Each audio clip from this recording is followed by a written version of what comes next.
On this episode of TalkItUpTV, we're breaking down the stereotypes associated with hunger and food insecurities and showing you how not everyone who is hungry is homeless. We'll be introducing you to Nora and sharing her story with you. We'll also be making sandwiches and taking them to the streets of Seattle. At the end of the show, we have a special surprise lined up for Nora. Curious what it is? Then you better keep watching to find out.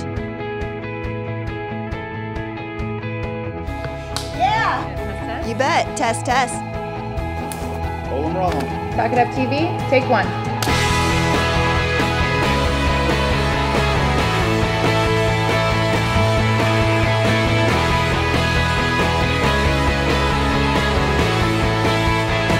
This is Talk It Up TV. Hi, I'm Liz Baker. I'm the Executive Director of GreaterGood.org. We wanted to work with the local community in Seattle in the area of hunger and start a program which we call Operation Sandwich. We found Northwest Harvest. We connect with them and their sandwich brigade because it's so powerful and so impactful. You know, $1 today actually funds sandwiches today for people in need in your community, and it's just a really cool way to give. Well, well, well. Looks like Team Talk It Up TV came to the right place.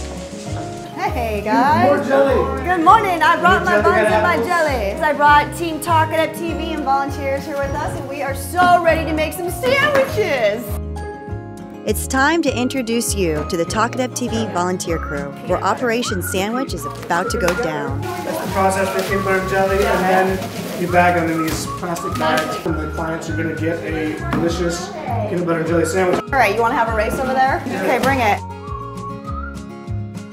So we have the Miss Devaney, Bing, Becca, and don't forget about our gorgeous Nora. Meet Nora, your seemingly average 20-something living in Seattle. But Nora isn't what you would expect. She is food insecure and unable to properly provide adequate meals for herself. Let's hear her story. I was born in Minnesota, but we traveled a lot.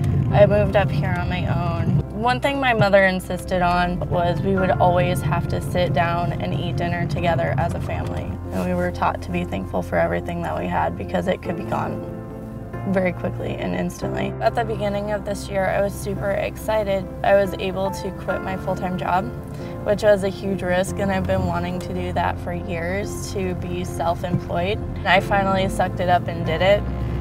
Nora is not just a dreamer. She's a hard worker. She worked on a farm to earn her way while she interned as a seamstress and worked long hours to build a clientele. But sometimes, life gets in the way. About 4 months ago, I was in a fender bender. It messed up my neck. I had a double whiplash. While that's getting worked on and fixed, I can't really do my job anymore. It's been kind of frightening, honestly, just trying to figure out what I'm going to do in the future. What I do is sewing, and I've done that since I was little. My mom is a seamstress, and it's really frightening to me that I can't do it anymore.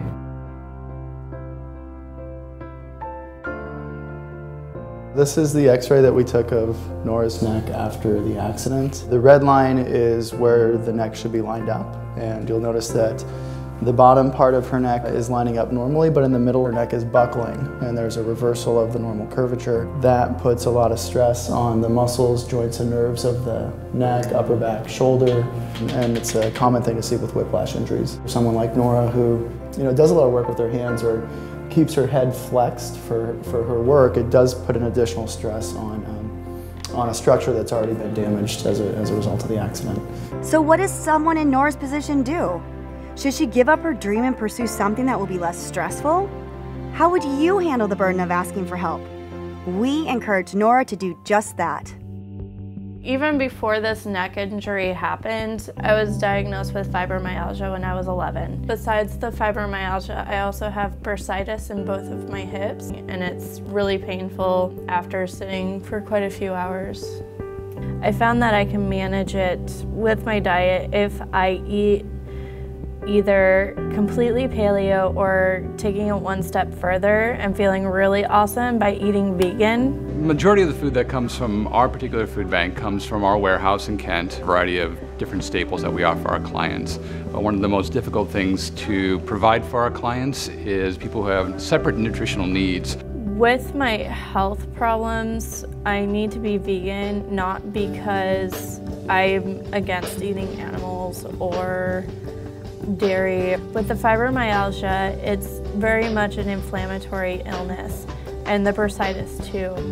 So with grain is an inflammatory, and eggs are an inflammatory, and I've noticed a lot of problems with my body digesting meats. So it looks like I need to be on a vegan diet, even though it's not my chosen lifestyle. People who have gluten issues, people who have a variety of other issues, no dairy issues. So one of the things that we face that's a huge barrier is that those things aren't particularly cheap to purchase. I'm applying for EBT and hoping that it'll give me some assistance to get fresh produce because of my health problems. This girl is such a doll. We had a little something special lined up just for her. We're putting meals together of sandwiches and apples and water. Of this, I can have the apple and water.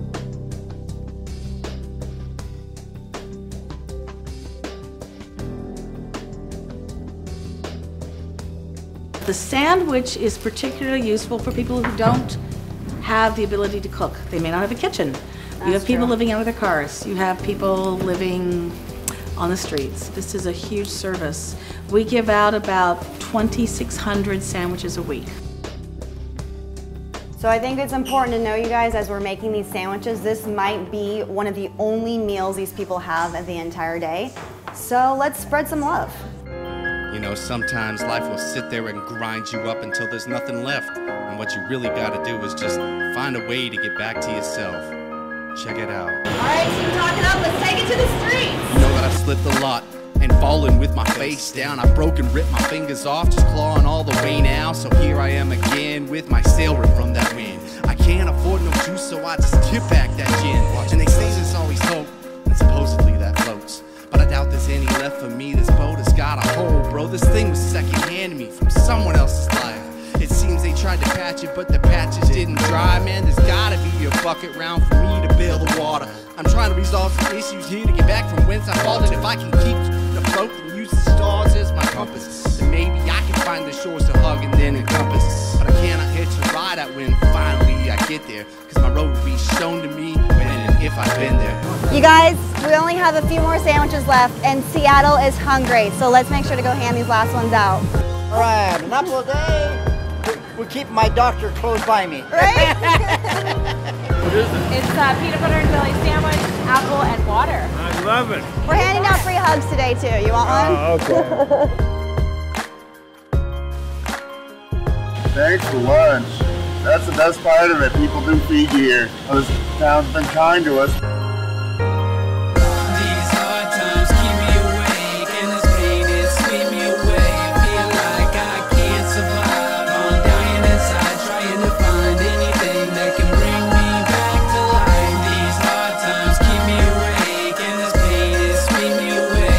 Feel like I can't survive. I'm dying inside, trying to find anything that can bring me back to life. The notion of a sandwich is so simple. It costs so little to make a sandwich, and it means so much to these people who haven't had a sandwich. And I know that sounds crazy, but they haven't. You know, that's a luxury. A sandwich is a luxury. If we can do just one little thing and feed somebody who's hungry by making a sandwich, then we're making a difference. Our show is about to come to an end, but before we go, I want to make a special introduction. Nora, I wanted to introduce you to my friend James. Hi. James has been really excited to meet you. I am the operations manager of Tiny's Organic. We're a fruit farm in Eastern Washington, and we distribute to Seattle through farmers markets mainly. So we basically try to get the good produce of Washington to the people of Seattle. TalkItUpTV contacted Tiny's Organic and told us about what you're doing. We were really inspired and compelled to kind of help out a little bit. So we are gonna be offering 10 weeks of a CSA program for you. Basically every week you'll get what's fresh at the farm. And it's got vegetables, fruit, and it's all organic too. this is for you. Thank you. Oh my gosh, it's Yeah, super you're welcome. heavy. Oh wow, it's incredible. Thank you so much. You're welcome very much, yeah. So we just wanted to say thanks for being on our show and opening up your life to us. And we wish you so many great things, and you're such like an inspiration to so many of us. So thanks for sharing with the people too out there, because there's so many people out there that have very similar stories to you. So thank you. Yeah. Thank you so much for watching Talk It Up TV. Make sure to like us on Facebook, follow us on Twitter, and don't forget to check out our amazing stuff that we've got going on Instagram. Next up on Talk It Up TV, we have something crazy lined up for you. We will be bringing you behind the scenes to our upcoming making of the pilot of Talk It Up TV. So we will see you soon.